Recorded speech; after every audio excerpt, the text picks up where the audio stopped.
Wanita cantik ini adalah seorang penipu. Memiliki kemampuan canggih dalam aksinya. Hari ini, dia dan rekannya akan menipu pria ini. Pria itu adalah pemilik museum yang terkenal. Bibi ini mengunyah permen karet. Dia berbicara dengan pria itu. Xiao Mei dan pria ini sudah berkencan beberapa waktu. Jadi Bibi ingin melihat kemampuan finansial calon menantunya. Tidak apa, dia akan menunjukkannya. Mereka menghubungi rekannya yang bersiap di luar. Pria itu dan Bibi keluar ke museum. Xiao Mei melepas pakaian dan rok di dalam ruangan. Di dalamnya dia sudah menyiapkan alat komunikasi. Selain itu dia juga menyiapkan tali. Kemudian rekannya di atas melempar tali. Dia melompat ke atas gedung. Bibi mencatat kode sandi untuk membuka pintu. Kemudian dia berpura-pura sakit kepala sambil menaruh kata sandi di bawah kotak.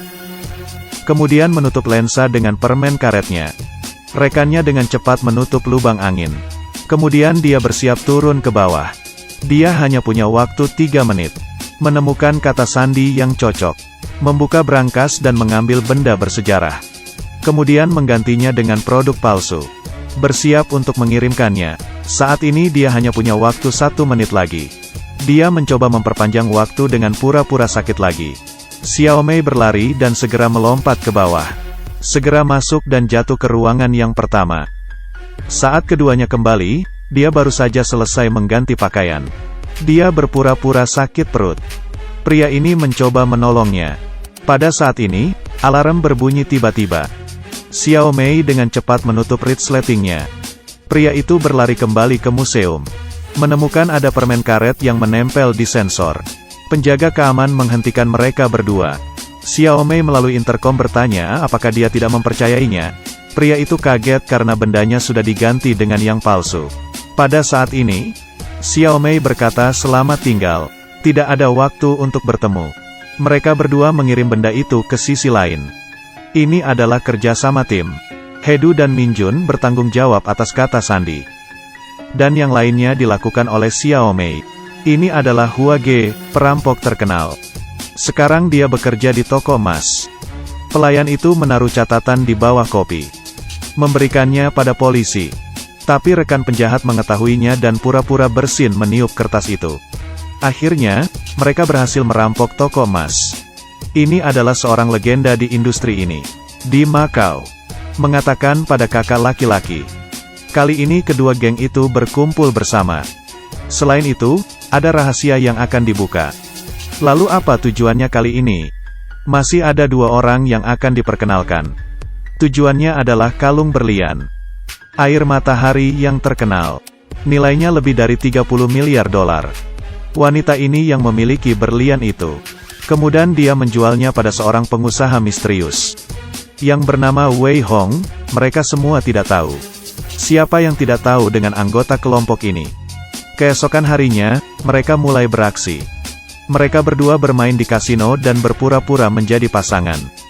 Wanita itu melihat mereka berdua. Xiao Mei bertugas untuk merayu penjaga keamanan. Mengambil kesempatan ini untuk mengambil kunci. Hu dan Park berpura-pura berkelahi di lobi.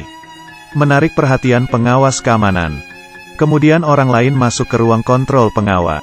Petugas Domin John menggunakan kunci yang dicuri untuk naik ke atas. Dan memasang perangkat di tingkat atas. Kemudian Xiao Mei menggantung badannya. Xiao Mei menggunakan kemampuannya sendiri. Dia membuka pintu untuk kedua rekannya. 2 orang lain mencoba membuka brankas. Mencoba menggunakan pendengarannya. Mendengarkan kode untuk membukanya. Di sisi lain, pria ini mengancam semua orang di kasino. Dan bibi ini harus memasukkan semua uang ke tas. Ini adalah idenya. 2 orang di lantai atas membuka brankas. Melihat di dalamnya tidak ada apa-apa. Di lantai bawah, seorang pria sedang makan perlahan. Pada waktunya, dia bisa membuka brankas. Dengan hanya 1 tangan, kalung berlian ada di tangannya. Ternyata dia adalah mertua. Berpura-pura mengambil intan. Tujuannya agar kejahatan genting dan Macau. Mengirim pesan ke beberapa orang. Karena semua sudah bekerja keras. Mereka harus keluar dengan cepat. Dua-duanya berlari. Xiao Mei yang menggunakan pakaian pelayan dihentikan oleh seseorang. Mereka menunjukkan foto 2 rekannya. Tapi Xiao Mei tidak mengerti bahasa Cina. rekannya ini tiba-tiba muncul dan berteriak dalam bahasa Korea, "Saya mencintaimu!" Polisi berlari mengejarnya, tapi akhirnya dia tertangkap. Rambut panjang juga ikut ditangkap. Kedua orang ini juga ditangkap. Pasangan ini mengalami kecelakaan di jalan saat kabur. Alhasil, mereka bertiga berhasil kabur dan berlari ke atas kapal. Saat ini tinggal 4 orang. Mereka memutuskan untuk mencari mertua mereka. Shin Jie, rekan timnya adalah seorang polisi. Mereka sedang melacaknya, berencana untuk menangkapnya dari belakang.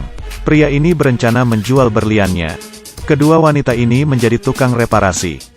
Masuk dan memeriksa isi kamar. Kemudian dia melihat ke arah atas. Menemukan berlian itu. Dia sangat senang sampai menari. Kemudian dia menggantinya dengan yang palsu. Saat dia hendak pergi, mereka kemudian menemukan sesuatu di atas. Wei Hong masuk dari lubang angin. Mereka menemukan kalung itu palsu. Mereka menembakinya. Ternyata dia sudah mengambilnya dan kabur. Kemudian polisi bersiap mengepung ruangan itu. Mereka meledakkan polisi. Perang sudah dimulai. Bos ini berhasil keluar. Xiao Mei berkata pada pria di bawahnya. Pria itu memegang berlian. Tapi tidak disangka, dia sangat gembira. Kemudian dia kabur sendirian. Pria berambut panjang melihatnya. Mereka saling mengejar. Saat menyeberang jalan, sebuah mobil menabraknya. Berlian itu jatuh di tanah. Sebuah motor melindasnya. Ternyata kalung itu palsu. Xiao Mei keluar dari lubang angin. Dia kemudian membuka pakaiannya, menggunakan air pipa untuk membersihkan badan. Dia dengan santai mandi dan memakai jubah mandi. Kemudian dia berkata dia mendengar ada suara tembakan. Polisi dengan hati-hati mengantarnya ke mobil. Dia kemudian membuka handuknya. Kalung berlian dililit di kepalanya. Dia sangat senang melihatnya, juga bahagia. Lalu dia keluar dari mobil. Kehidupannya baru saja dimulai. Di sisi lain, pria ini datang ke bandara untuk bersiap melarikan diri. Tapi kebetulan ada polisi yang melihatnya. Dia mengeluarkan pistol menembakinya. Polisi menembak salah satu penjahat.